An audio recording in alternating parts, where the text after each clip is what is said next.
Wherever you're coming from in the world today, welcome to the Atelier. In this lesson, I'm going to show you how to baste and blind stitch our hem, as well as introduce you to a foolproof technique of turning up the lining so you get just the right amount of ease every single time. You're not going to want to miss this lesson. That's what's happening today in the Atelier. All right, well, welcome back. And we are going to get started today turning up the hem. This stage is what you would call basting and blind stitching, okay? So what we're going to do is we're going to turn up the hem. I'm going to show you how to blind stitch. Isn't that, there's nothing small when it comes to this coat, right? I mean, we're going to be blind stitching for another hour and a half. So we're going to blind stitch. And then the other thing we need to do is we need to turn up the lining and baste that in preparation for finishing. Okay, so quite a bit to do today. So the very first thing that I'm going to do is I'm going to position my coat so that I can turn this edge up with the edge facing away from me. So what I don't want to do, okay, is I don't want the coat to be falling all over the floor here, okay? So I'm going to turn it up just like that. And if you remember, if we go back a little bit, remember when we basted in our hem support here, right? We basted that right along the mark stitches where our coat was going to be turned up, all right? So we have a guideline, a basted guideline, if you will. So I'm going to be basting right along that guideline. Now, what you want to do when you're basting up a hem and you're preparing to blind stitch, okay, is you want to just baste about 1/2 centimeter off of your turned up edge here, you see? It's just 1/2 centimeter off. Now, here I'm already basted, all right, from when I was working on the front of the coat. So I'm just going to pick up where I left off here, okay? So I'm just coming 1/2 centimeter off of the edge, and I'm turning and making sure that I'm staying right along that guideline, basted guideline I gave myself, okay? And you'll notice if you use hem supports in doing this, okay, you will notice a significant difference in how clean and sharp your line is for your hem. I mean, it's just like beautiful, okay? Tight. Like I like to say tight because it's just, I don't know, it's just such a clean, nice line. And obviously, a lot of different things go into that. The cloth, of course, makes a big difference without a doubt. But I'm telling you, and it just turns back so easy too with the lining support or the hem support. So it's really important to do that. You don't have to, but it does give your, your edges, and all those places that we put the hem supports, right?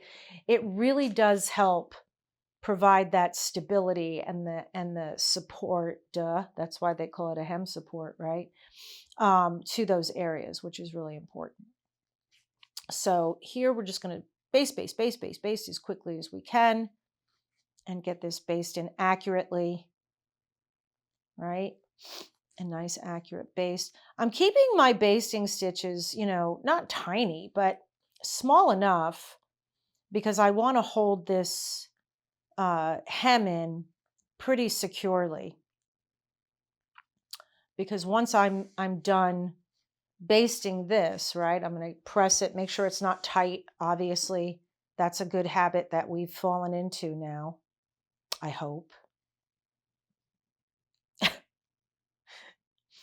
After all the preaching I do about it. So yeah, I keep my stitches relatively, like when I say relatively small, it's like between 1 and 2 centimeters is how long you want your stitch. And as always, I try to keep about a half centimeter in between my stitches, keep them about a half centimeter apart. Okay? So pretty simple. Hopefully it goes without saying I'm using basting thread, a basting needle, and I'm basting on the single, not on the double. You don't need to do that. Okay. Here now, as I come to my side seam, right, it's really important. Just double check and make sure that everything is matching up. There shouldn't be an issue with that. Okay. There should not be an issue with your hem lines, or excuse me, your seam lines matching up. In other words, I wouldn't want this hemline falling off to one side, right? This hem here, this should match this hem here as it comes up without issue. Okay?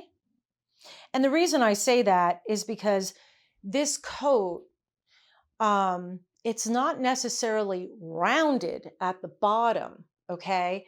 I did not round the bottom out. So it's not like an A line where it's a perfect circle, but I did extend certain areas of the coat out, okay? The back, or excuse me, the side seam, I extended out. But when I did that in my patterning process, okay, this is how really planning makes such a huge difference. So in my patterning process, I squared all of my hemlines, okay, or my length, if you will. All of them were squared across. They were not curved in any way, all right? And that makes a big difference. Because if you curve something, if you're curving a length line or a hem line, you have to take a much different approach to how you take the hem up, okay? So we're not dealing with that here. This is, I kept my life pretty simple. Something's got to be a little simple, right? Goodness gracious. So yes. So the blind stitch. This stitch I should be able to show you pretty clearly, okay? Because even though I'll be using black thread, you should be able to see this stitch and what I'm doing. But again, I'm planning on introducing my hand stitches course very soon. And this course will have, of course, all of the different stitches that I use and that most tailors use, okay, in putting together a beautiful bespoke garment. And I think there's like eight stitches. The only stitch I don't go over in this video that I've put together was the buttonhole stitch, how to do a buttonhole. That's a whole nother ball game. We'll go through how to make a buttonhole together as well. We'll need to. They're the bane of my existence.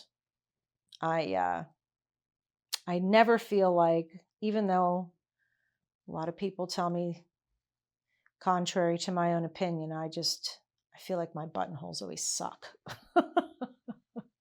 No matter how many I've done, thousands at this point, I literally think I've done thousands of buttonholes. They're really, I don't know what it is. Maybe I'm getting old and my eyes can't see as well, or I don't know. That shouldn't be it at all. It's actually all about developing your hand. So when you do buttonholes, it's not really about whether or not you can see the details. Not at all. It's about developing your hand. And I got to be honest with you, I have had some students that just caught on to doing buttonholes like nobody's business. I mean, they just did like one or two, and then boom, they were beautiful, which says either they're really, really talented, okay, or I'm a really good teacher, one or the other, or maybe a combination thereof. But, uh, you know, I think the other thing too is, it's all perception, right? Everybody told me, oh, buttonholes are the hardest thing in the world to do. They're so hard. They're so hard. Oh, when people tell you something's hard, no matter how much you try to say, you know what, I'll just take it on my own. Your subconscious brain locks that noise in there. I'm telling you. And then your brain is like, this is really hard. So you can't do a good job. Oh, it's so true. So anyway, we'll go over buttonholes.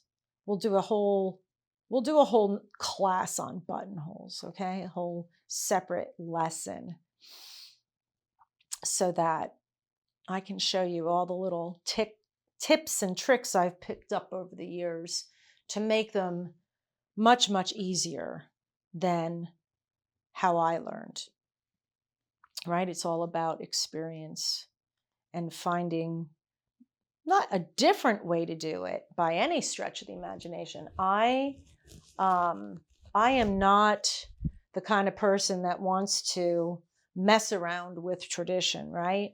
If something's supposed to be done a certain way and I was taught to do it that way, then I'm going to continue to do it that way because that is what honoring the craft is all about, right? That's what honoring the craft is all about. But that's not to say that if you find a way to do something better, okay, without changing how it's done, if that makes sense. So it's not changing how it's done, it's just doing it better. That buttonholes would be that situation where that, because, okay, for example, and I'm just talking as I do this because this is, you know what I'm doing here, right? For example, making the keyhole, right? We're making a buttonhole, the same buttonhole. Like, for example, on this sleeve, right? You've got 5 buttonholes all sitting next to one another. They have to look absolutely positively identical. That's really hard to do, right? It's really hard to do because you have to, it's got to be the same length. The keyhole has to be exactly the same kind of round, right? So that was the thing I found really hard, was getting my buttonholes to all look the same. And so I came up with a way when you actually go in and backstitch the shape of the buttonhole. That's one of the first things you do. So I found a way.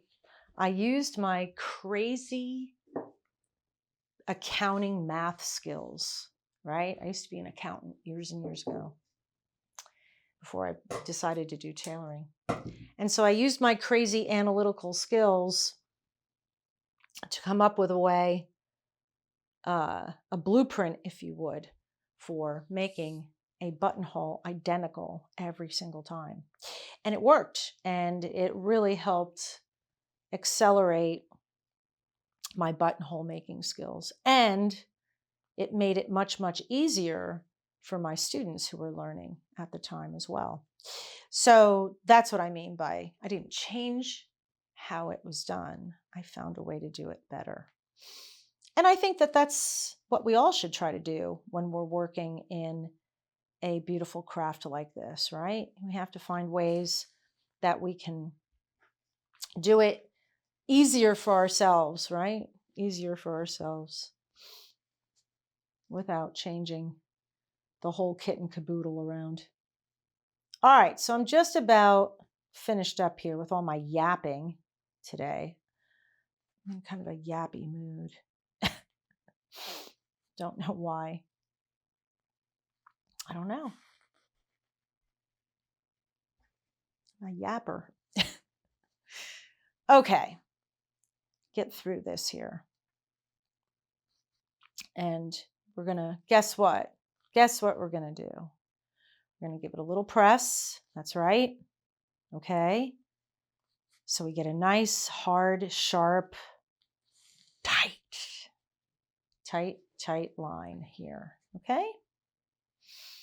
Tight line. Make sure we've got that where we want it here. Yeah. Very good. Yes. The length. Turning up the length. Basting and blind stitching. Now, if you were making a jacket that had a vent in it, you would not really have to wait to do this all at once. Okay. You could get the front done. Once the vent was basted properly, you could get the front done pretty quickly here. Okay. I think I just have a couple more stitches here. Yeah, I took these out over here for some reason. So we got to bring these all the way over. Okay. There we go. Beautiful. All right, let's make sure this isn't tight. All right, I think I got a lot of the tightness out as I was working. So that's good. And we'll just tack this off. Done. Whatever. Okay. Now, because we are working on the cloth, it is a right side, yeah? I don't want to damage this. Like, so say, for example, I ever decided that I wanted to make this coat longer, right? I theoretically could do that. So I don't want to damage it. So I'm going to use my press cloth, okay? Here, a little bit of agua here.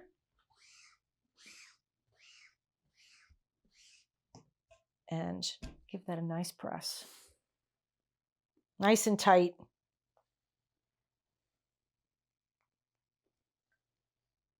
Nice and tight.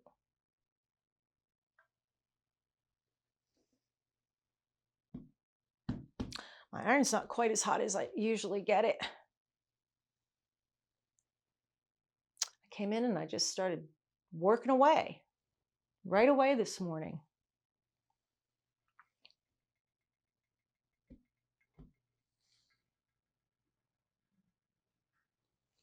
All right.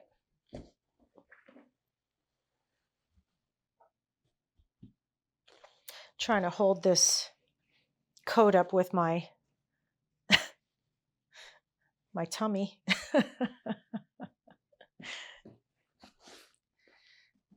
my six-pack.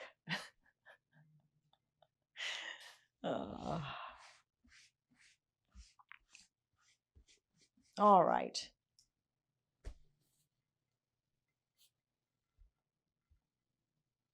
With this six-pack.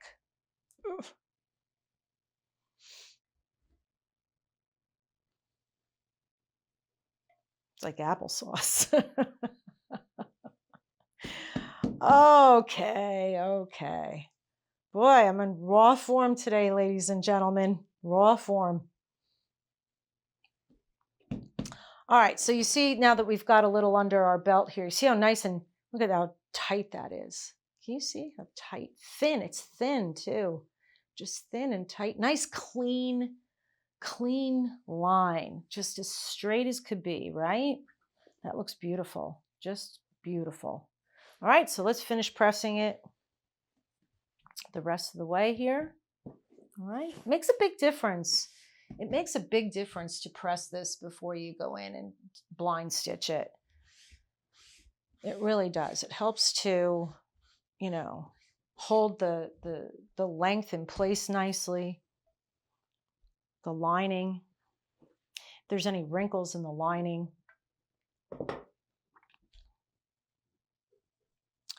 Underneath, gets it all flattened out real nice.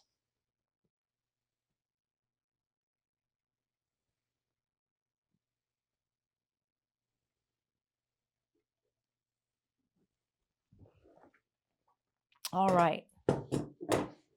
This little bit right here. Great.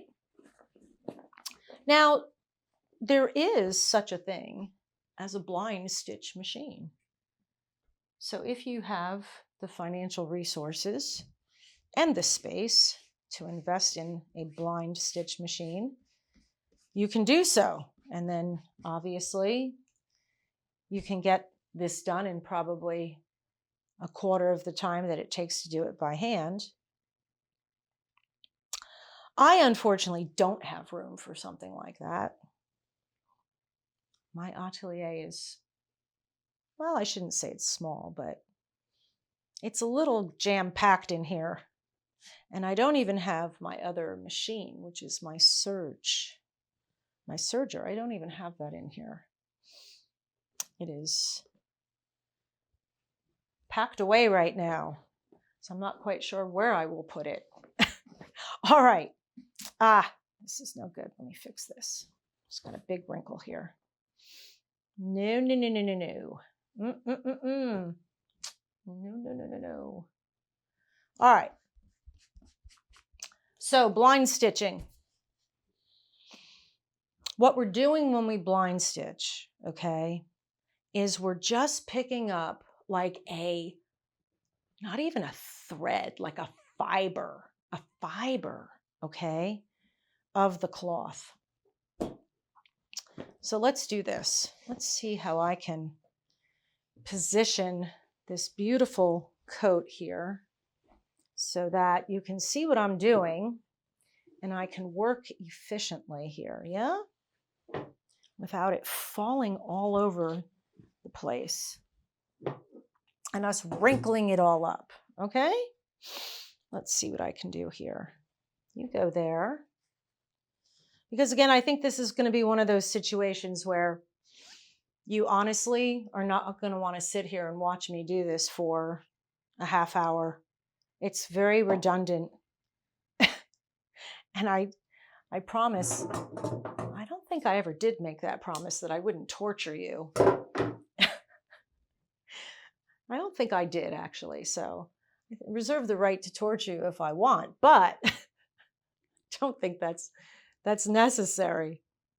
Because obviously, if you don't want to watch it, you can turn it off or flip it ahead, right?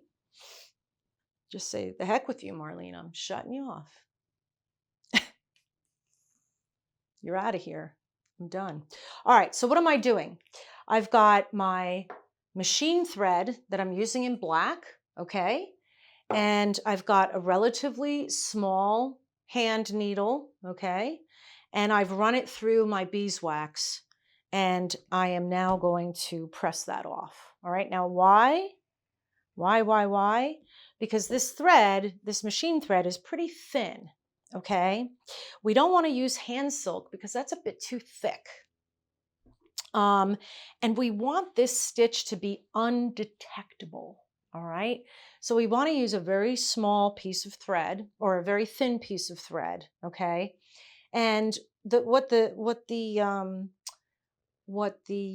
beeswax does is it prevents the thread from tangling, which is really nice because this thread does have it does at times like to tangle, but it also gives it a little bit more strength, okay?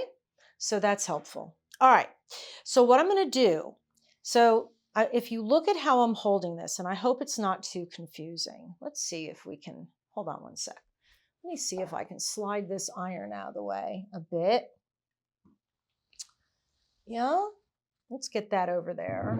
Let's move some of this up out of the way. Because I think what we can do is we can actually put the coat over here. Yeah, there we go. Without me losing my needle. Ah, geez.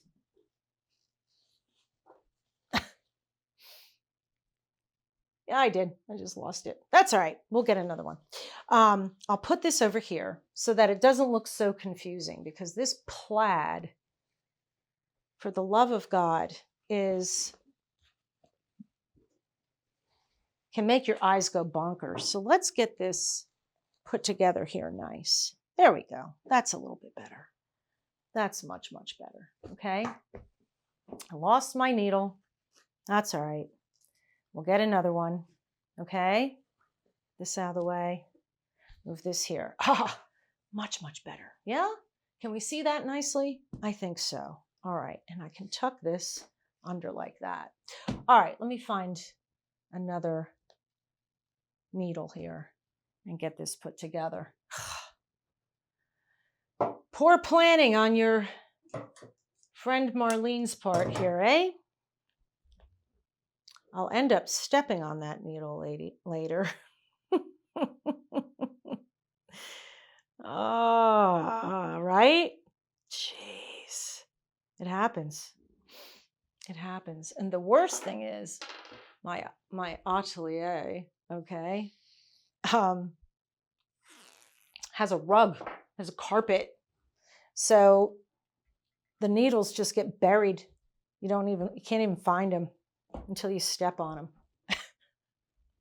All right, let's get serious, Marlene. Okay, so what's important here? Look where my non-working hand is, yeah? So I've got the edge of the length here, all right? So my non-working hand can handle turning this edge down, okay?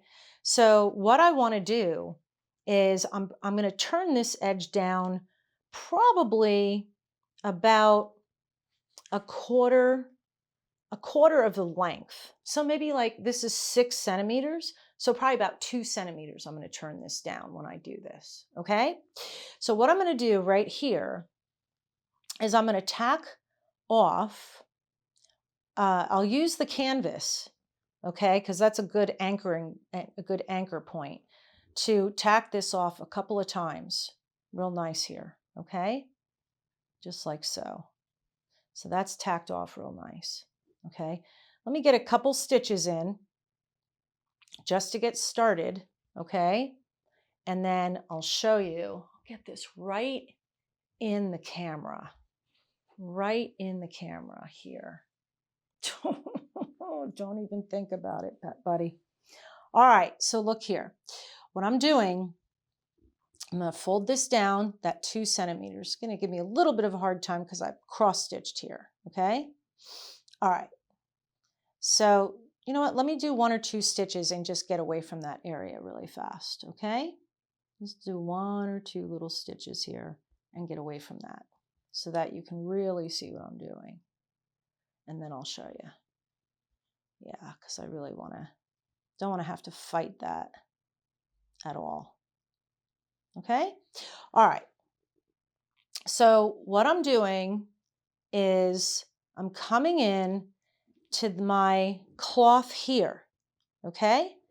And I'm keeping my stitch length about 2 centimeters. That's it. I don't want this to be so close, okay, that it's tight. If the stitches are too close, it's going to be tight and you're going to see it on the outside. Don't want that, okay? We have a lot of area to stitch here, blind stitch. So I think 2 centimeters is a good amount of length. We don't want it to be too long or it's not going to hold, right? So we don't want it to be too short and it's going to be too tight. So if I come over just a couple centimeters, and here what I'm going to do is I'm going to take my needle and I'm just going to touch into the cloth, touch it, okay? And I'm going to pull up a single fiber. Now that I know you're not going to be able to see, okay? Because I can't even see it, I'm right here. A single fiber, all right? Now, how do you know if you've got a single fiber or too much? If you turn your coat over on the other side, okay, you should not see any sort of dimple or mark at all right? There's a little indentation from where my needle is, for sure, right here, okay?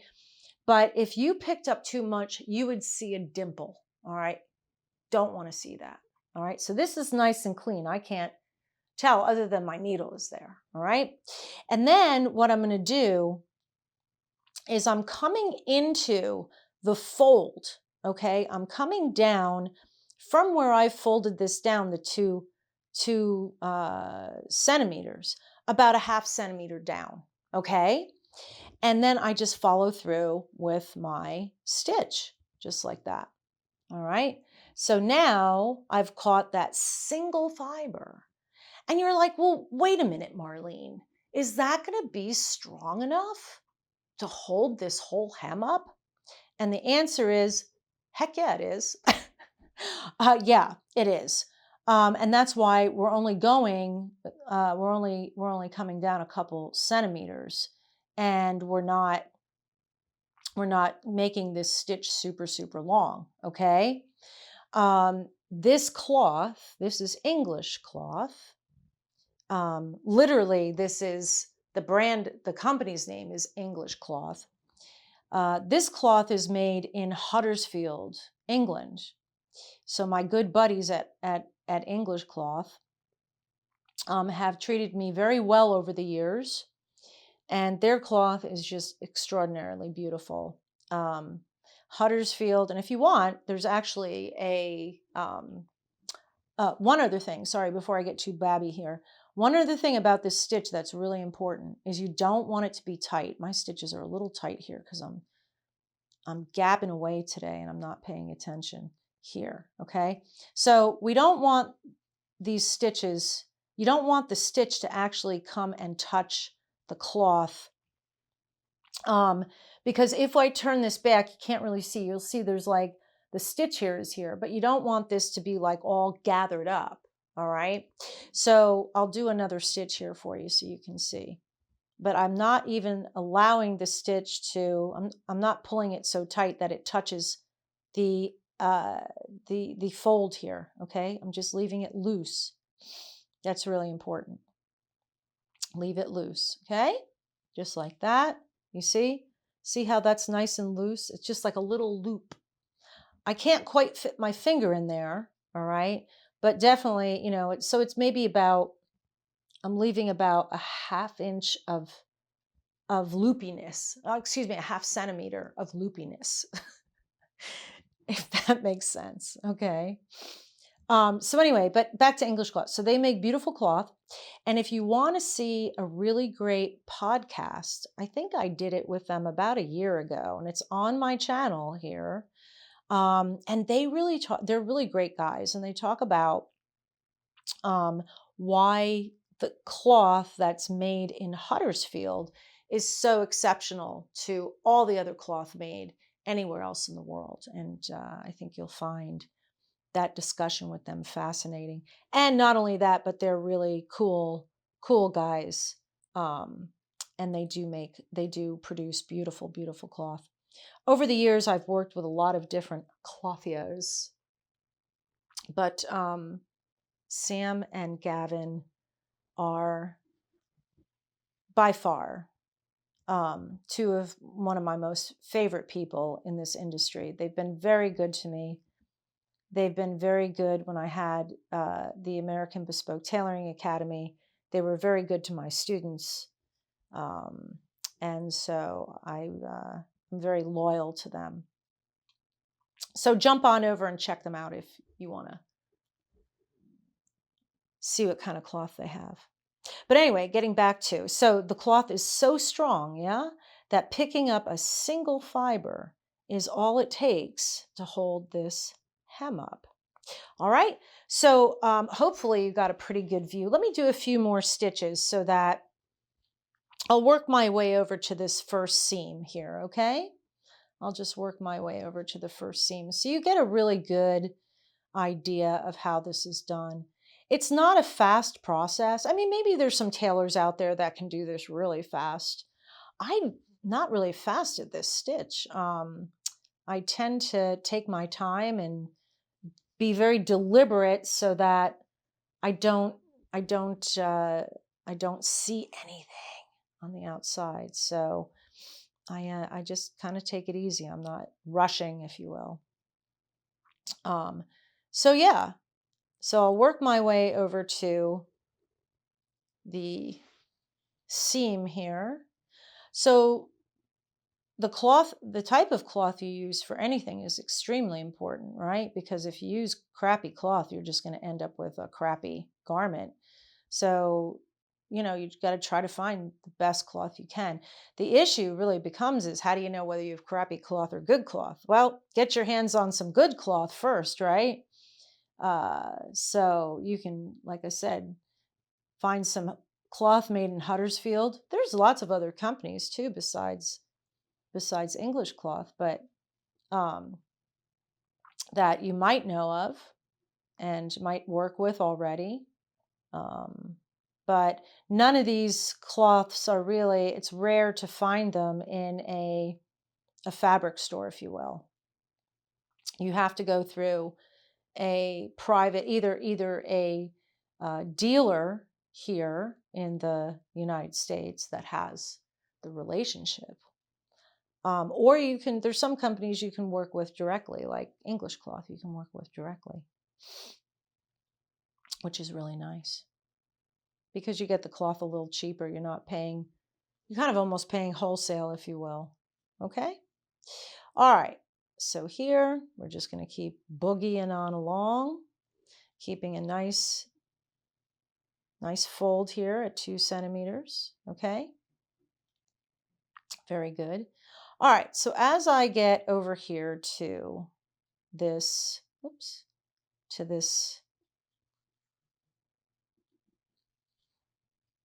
being a little stubborn on me here. The other thing, if you're just starting out and you haven't done this a lot and you need some help, it's too much to handle, what you can do is, if you want, you can take a little pin, right? And you can just pin this down here for yourself to hold it for you. Sometimes that's helpful because a lot of times when people start doing a stitch, there's a lot going on, right? And they're like, oh God, I don't know what to do with my hands. So you can put a little pin here if that'll help you, just to hold it a bit until you train your hand how to do it on its own. Okay? There's no shame in that. Not at all. Got to use those little tricks. Tricks of the trade. Little pin here and there is a good thing. Right? All right, so here now we are over to the seam. This is my side seam, okay? And I need one more stitch here. Okay. Now here, because I have a seam, what I can do, move this close for you again. Oh yeah, come here. I just pulled this, which I did not want to do. 1 second here. I just got that stitch a little too tight. There we go. See, that's all you have to do. If it gets a little tight, just pull it out, okay? So now when I come over here to the seam, here's my seam right here. What I can do is I can pick up that entire seam now, okay? And just come in here. And what I'd like you to do is I'd like you to tack this off. Don't go through to the outside, right? Just pick up the seam and then go through, and again, leave this loose, but tack it a couple of times so that it just gives it a little bit more support, okay? That's it. So now if I turn this over, okay, what we have is we've got this whole area here stitched, and you may or may not be able to see, like there's a stitch right there, there's a stitch right there. You probably can't see it because it's black, but you can see all the little stitches that I made, all right, that came through. So what I'm going to do is I'm going to finish doing the rest of this, okay, because I think you got it now. I'll finish going through the rest of this, and then what I'll do when we get back is I'm going to show you how to turn up this beautiful lining, right? So we're going to turn the lining up, and we're going to create a little bit of ease in the lining here. So it's going to fold over and down very beautifully. And I'm going to show you a foolproof way to get that right every single time. So give me a few minutes to finish this up and we'll keep going on the lining. Okay, great. All right, so I have finished doing all of my blind stitching, and of course now we're going to come in and give this a really nice press once again, just to make sure that this is all flattened out real well, okay? So again, I'll just use my press cloth, okay? And get this just pressed in real nice, just to make sure everything's nice and flat now, okay? Easy breezy, easy breezy. So the blind stitch is, yeah, it's really important that we do it right. So if I flip this over, okay, you shouldn't see any sort of demarcation at all. You see, there shouldn't be any. It looks flawless, which is why it's called blind. Yeah. All right. All right, so see here how these just come up just a smidge, yeah? So we just have to press those down a little bit, just so everything lays nice and flat. Doesn't take a lot of water, just a simple, okay? Just give it a quick, nice quick press. Press, press, press, press, press. All right. Very nice.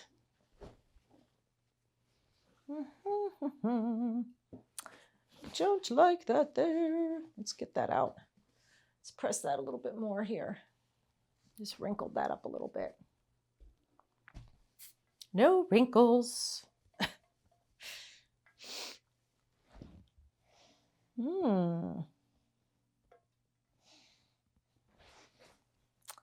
I see. You little Dickens. Shh, don't tell anybody I just did that. Shh, shh, shh, shh, shh. Okay. It's just being a little stubborn, so we had to give it a little extra nudge. Shh, don't tell anybody. All right. So once again, you know, if you do this blind stitch properly, you shouldn't see any sort of demarcation at all on the front, okay? You don't want to see any ripples or pulls or anything, yeah? That would be a no bueno situation.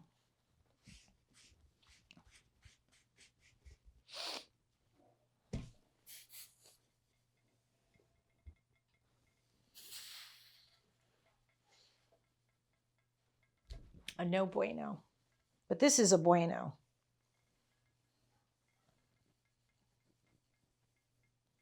Muy bueno. Very good. Looks very good.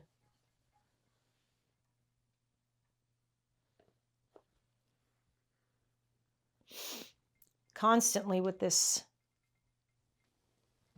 silt from the lining. Get out of there. Okay. And then just right here, get that pressed.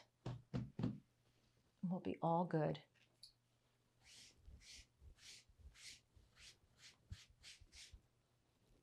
All good. As always, make sure it's dry. It's really important. Otherwise, there we go. It's got little stitches here and there. Little pieces of thread. All right, so we turned up our length. Yeah, we did a nice job turning up the length and press that. Now we went ahead and blind stitched. We call it basting and blind stitching. Yeah. Basting and blind stitching. Okay, that looks great. All right. Now we want to turn up the length of our lining. Okay, so I promised you a foolproof way of getting it right every single time. Yes? All right. So what we're going to do, I would normally have this facing me, okay? But I really want you to be able to see what I'm doing here. So let me roll this up nicely so that we can manage it, okay? So we can manage it well here. All right. And I'm just going to work a little bit at a time. Let me make sure you can see what I'm doing here. There and there. Very good. Okay. So what I'm going to do, all right, is I'm going to smooth out my lining. Okay. I don't want to, I don't want to push it like to where it doesn't belong, but we should have about 6 centimeters of length here, right? So I'm just going to smooth it out. And what I'm going to do is grab my ruler, okay? And right here, you can see there's the edge of my cloth, right? So I can stick my ruler right there, yeah? Push this down. Just take your ruler, push it down, and do that, okay?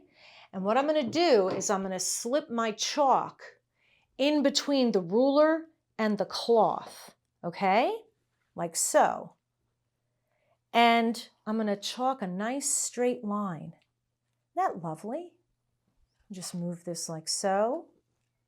Come over the edge. Chalk a nice straight line. All right? And so forth and so on. I'm going to do that all the way down, all the way across. Come here. Oh, yeah. All the way across the length of my beautiful lining. Okay? So just push it down with your ruler, right between the ruler and the cloth. Nice chalk line. Okay? Like so. So what we're doing, yeah, is important because we want to create some ease between at the bottom where the lining is going to be turned up at the length, okay? We don't want to just fold it up and baste it down, because if we do, okay, it's going to be really tight. So anytime we go to move or sit, we're just going to rip the lining right off of the bottom of our hem, okay, of our length. So what we're going to do here is create a little bit of ease, okay? Get this all nice straightened out here. Create a little bit of ease at the bottom. And I'm sure that you've seen this, where you've got like this little fold. And I remember when I first was learning to tailor and I was taught this, I was like, holy mackerel. This is what I've been missing all along. Didn't know this. Even Mary, my lovely mother who taught me how to sew, she didn't know this either. God bless her. If she was alive today, she'd be relishing in all this tailoring knowledge with me, yeah? For sure.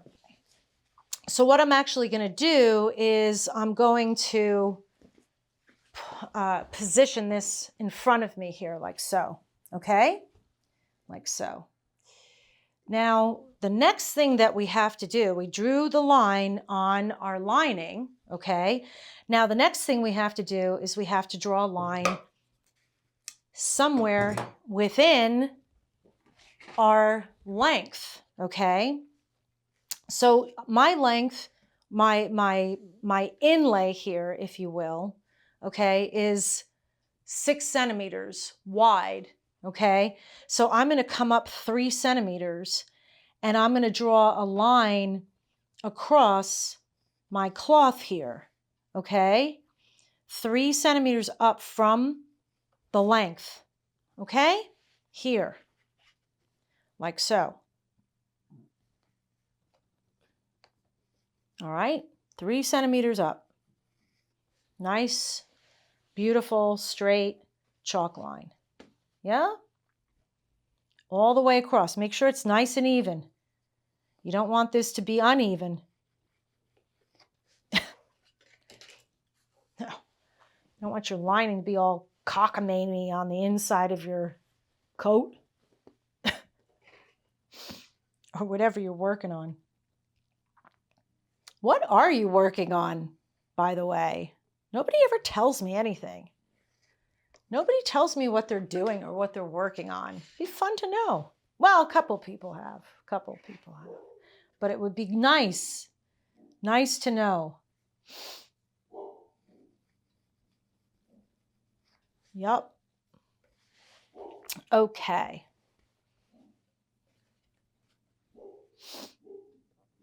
Uh-oh. That's my dog Pebbles. There's obviously somebody, an intruder, a perpetrator at my front door. The heck with it. Let all hell break loose. We're in the Atelier. Hold on. Okay. Oh my God, that's so funny. Shush, shush, shush now, Pebbles. Okay, she's a good girl. Shush, shush, shush. All right, so what would I do without her? She keeps all those bloody solicitors away. It's the joy of working from home, right? All right, so we have our nice chalk line here. Okay, we've got our chalk line on our, that won't be enough, on our lining. 3 guesses what we're going to do. Yeah? 3 guesses. You're right. We're going to match the lines and baste this down nicely. Okay? I'm going to match the lines and baste this down. Now, normally I'd be holding this with the raw edge away from me, but there's just way too much coat to let that dangle around, and I really want this to be nice and straight, okay? I want this to be nice and straight. And we're going to bring it down onto the chalk line that I made here on the cloth, okay? Make sure now also we should be lining up where we left off on the front of the facing here too, okay? So we know where that is. And then we can just start basting this down, okay? I'm coming about 1/2 of a centimeter up from the chalk line. Excuse me, from the fold. Phew. Pebbles got me all worked up.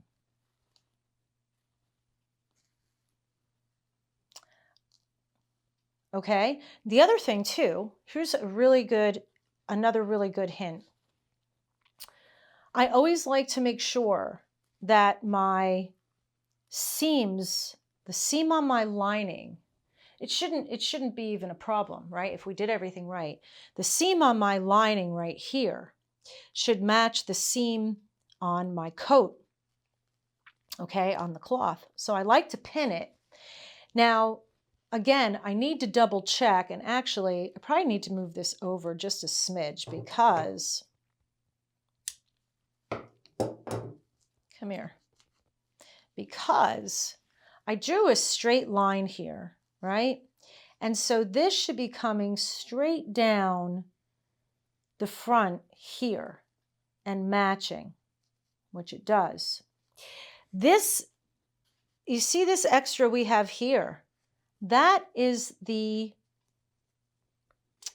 ease that we put into the front of our coat, right? When we basted in the lining in the front. Remember? I said we're going to have some ease both vertically and horizontally. Well, the vertical ease is very easy to see, right? We can see it in the wrinkles here. But the horizontal ease is not always as evident. And so now we see it quite clearly. And what we have to do, let me get this centered so you can see exactly what I'm doing here. We have to take and distribute this ease throughout this area right here. Now, if I was holding this the opposite way, I could pick it up in my hands and turn it over my hand a little bit like this and baste a little bit each time. Unfortunately, I'm not holding it that way, so I'm going to just have to push a tiny bit of ease in between each stitch, just a small amount, okay? Like so. My stitches are maybe about, I don't know, maybe, I want to see my line here. There we go. Maybe 1.5 to 2 centimeters long. Okay, so you just see this little bit of ease. Ready? Right here, ready? Boop, that's it. See a tiny, tiny bit of ease right there. That's all I need. If I pull it tight, that's what it looks like tight, a little bit of ease. Okay? That's all you have to do to distribute. And it's really important that you do. You don't want any tightness in your lining, vertically or horizontally. No good. NG, as I say. NG, no good. All right, so here, so there's not, you might think there's a lot of ease here, but there really isn't. Just a tiny bit. Okay, so make sure you keep matching the 2 chalk lines that you drew. Okay, that's really important. And just take your time. Just a little bit of ease. Boom, boom, boom, just like that. No need to panic. No need to panic. It's all good. Just want to make sure I have my, I don't know why this little line wants to just hide on me all of a sudden. Get out here. So see, boop, just a little bit of ease, tiny bit. So what we're going to do, this stitch, this baste right here, okay, is actually going to stay until we get ready to finish. So all of this jacket, with the exception of the shoulders, okay, which we'll do next, not in this video, in our next video. All of this preparation is now ready to be finished, okay? So what we're basically doing is we're basting this entire jacket together with the exception of our seams. Everything else is basted. It's crazy. It's all kind of just basted together, waiting to be finished. Very interesting. Okay, so here, baste, baste, baste. A little bit of ease. That's it. Again, we don't want it to be tight, okay? Don't have it tight. That's no good. No tightness. Okay? So this is what I'm going to continue to do here across the whole thing, is baste this down. I'll do some more. I want you to see, obviously, from moving from the front panel to the back, you know, and how that works as well. Matching, again, continuing to match our chalk lines,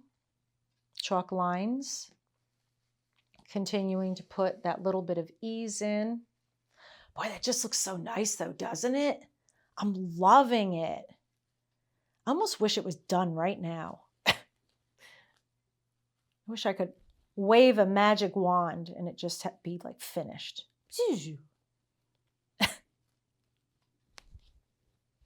Unfortunately, I don't have that ability.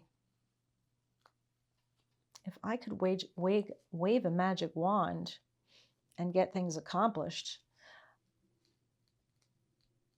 I probably wouldn't have a YouTube channel. I'd probably be a billionaire. I would wave my magic wand. Okay, stop. Now I'm just being silly. I'm being silly today. All right, so just about through to this first little bit here. Okay, done, done, and done. We've got all that nice ease distributed. Okay, and we just keep going. All right, so now make sure this isn't tight. That looks beautiful, you see? So what happens now, okay, let's not lose our needle or, yeah. What happens is when we're finishing this, okay, we're gonna come in and fell stitch this bottom. This is all gonna get fell stitched, okay? And then what we're gonna do is this is gonna get pressed down like this, and it's just gonna fold down just very beautifully, okay? And lay just like that. And so this method, this technique can be used in any garment that you're working on, okay? Even if you only have like a centimeter, like maybe you only have like that much, you know what I'm saying? Like maybe something happened where you don't have a lot of inlay for your length. You only have maybe like a centimeter of inlay for your length. That happens sometimes, okay? You can still use this method, this technique, and have it work. So you just come up halfway, right? Halfway up would give you a half a centimeter, okay? And it would still work without a doubt, all right? So here's my next pin right here. This is the middle. I'm in the middle of the back now. I'm in the center back seam, if you will. So I'm going to match that right here. Okay. And again, I've got this lovely ease. Let's make sure I've got that right on the line. Yeah. Got that lovely ease. And I just want to, like I said, I don't know why my little chalk line is hiding on me here. There we go. So we're going to distribute this ease now, okay? Very easy, very important. So you can see with every panel that we're working on here, we have a little bit of ease horizontally, which is lovely. We need that. So when we put our beautiful coat on, there's no pulling and creating a havoc on the outside of our coat, because that would be very bad. You know what I'm going to do here? Just very lightly, I'm just going to press this because it's really arguing with me when it comes to my chalk line. And so I'm just going to press it and create a little crease on my chalk line here. And I think that will really help me. There we go. That'll make it much easier to baste down. Now I don't have to mess around. I just can find my little lines, my fold, and put them together. That's better. Add a little ease, little tiny bit of ease right here, like so. Okay, so that's all I'm doing.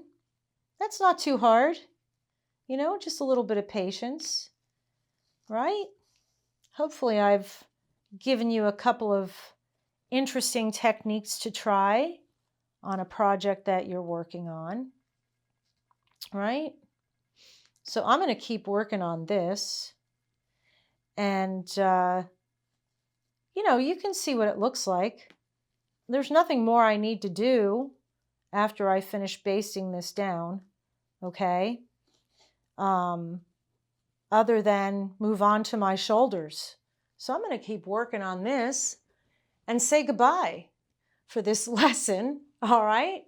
Say goodbye on this lesson, and I'll catch you on our next step, which is going to be putting together our beautiful, beautiful shoulder line, all right? That'll be an easy one too. Great.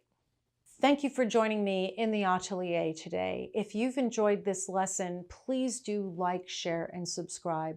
I really do appreciate it. And in my next lesson, we're finally going to be able to hang our beautiful swing coat on a mannequin by finishing off the shoulders. You're not going to want to miss that lesson. That's what's happening next time in the atelier.